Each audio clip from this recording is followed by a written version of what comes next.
Murid-murid memetik gandum pada hari Sabat. Pada waktu itu, pada hari Sabat, Yesus berjalan di ladang gandum. Karena lapar, murid-muridnya memetik bulir gandum dan memakannya. Melihat itu, berkatalah orang-orang Farisi kepadanya, "Lihatlah, murid-muridmu berbuat sesuatu yang tidak diperbolehkan pada hari Sabat."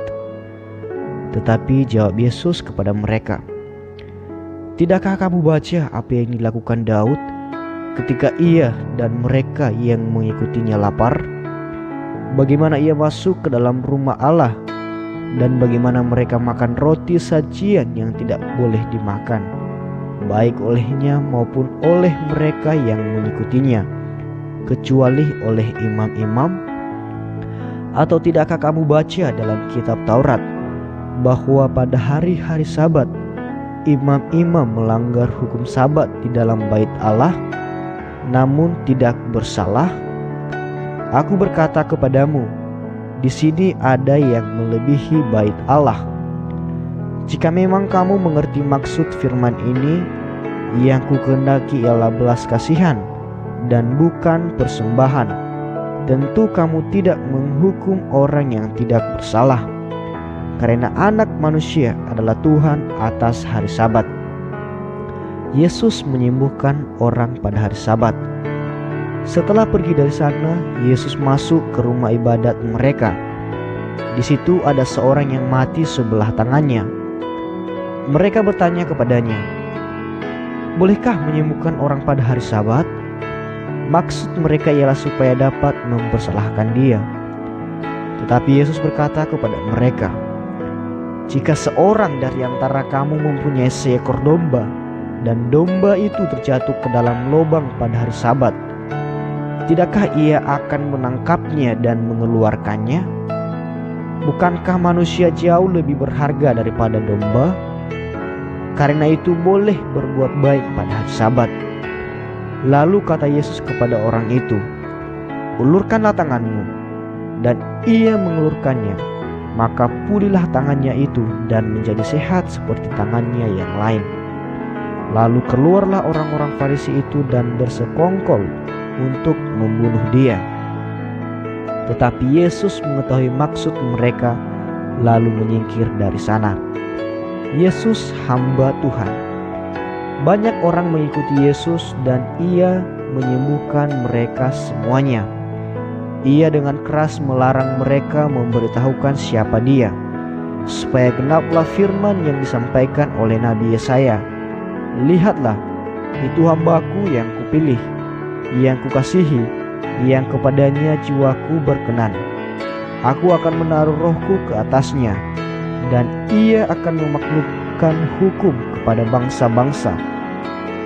Ia tidak akan berbantah dan tidak akan berteriak, dan orang tidak akan mendengar suaranya di jalan-jalan. Buluh yang patah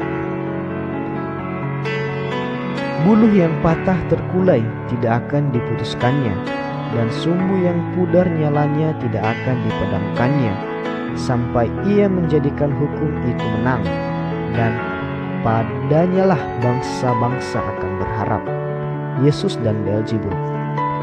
Kemudian dibawalah kepada Yesus seorang yang kerasukan setan. Orang itu buta dan bisu. Lalu Yesus menyembuhkannya, sehingga si bisu itu berkata-kata dan melihat. Maka takjublah sekalian orang banyak itu. Katanya, "Ia ini agaknya anak Daud." Tetapi ketika orang Farisi mendengarnya, mereka berkata, "Dengan Beelzebul, penghulu setan, ia mengusir setan." Tetapi Yesus mengetahui pikiran mereka, lalu berkata kepada mereka, "Setiap kerajaan yang terpecah-pecah pasti binasa, dan setiap kota atau rumah tangga yang terpecah-pecah tidak dapat bertahan. Demikianlah juga kalau iblis mengusir iblis, ia pun terbagi-bagi dan melawan dirinya sendiri. Bagaimanakah kerajaannya dapat bertahan? Jadi jika aku mengusir setan dengan kuasa Beelzebul, dengan kuasa siapakah pengikut-pengikutmu mengusirnya? Sebab itu merekalah yang akan menjadi hakimmu. Tetapi jika aku mengusir setan dengan kuasa Roh Allah, maka sesungguhnya kerajaan Allah sudah datang kepadamu.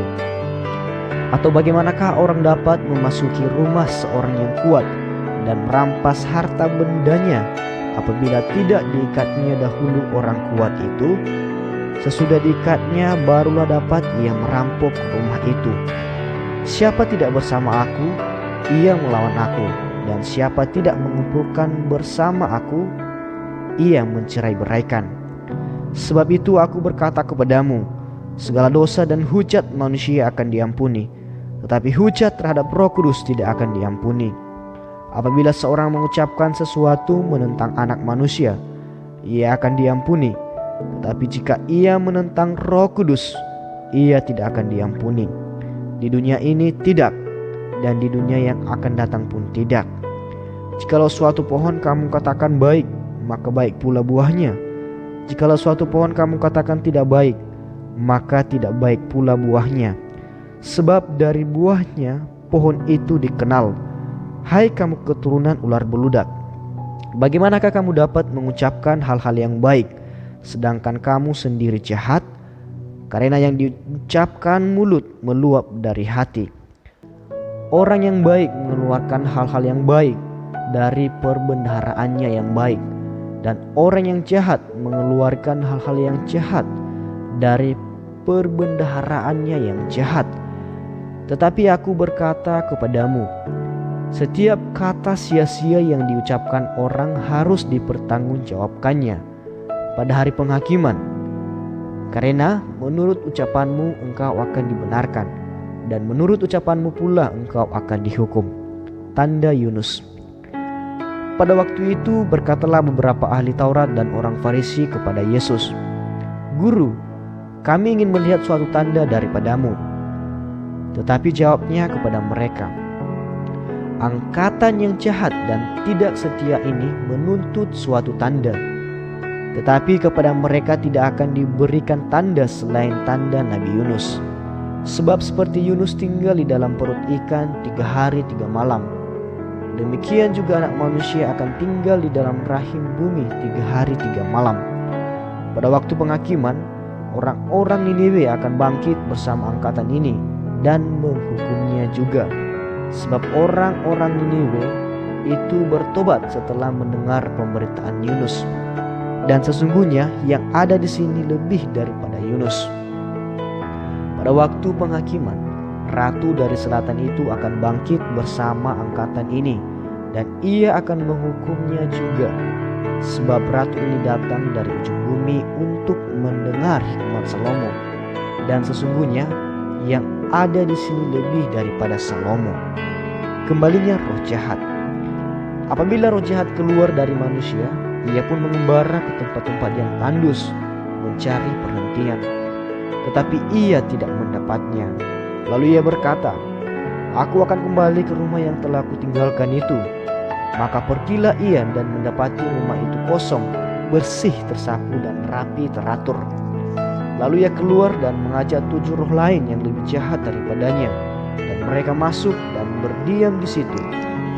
Maka akhirnya keadaan orang itu lebih buruk daripada keadaannya semula. Demikian juga akan berlaku atas angkatan yang jahat ini. Yesus dan sanak saudaranya. Ketika Yesus masih berbicara dengan orang banyak itu, ibunya dan saudara-saudaranya berdiri di luar dan berusaha menemui dia. Maka seorang berkata kepadanya, lihatlah, ibumu dan saudara-saudaramu ada di luar dan berusaha menemui engkau. Tetapi jawab Yesus kepada orang yang menyampaikan berita itu kepadanya, siapa ibuku dan siapa saudara-saudaraku? Lalu katanya, sambil menunjuk ke arah murid-muridnya, ini ibuku dan saudara-saudaraku. Sebab siapapun yang melakukan kehendak Bapakku di sorga, dialah saudaraku laki-laki, dialah saudaraku perempuan, dialah ibuku.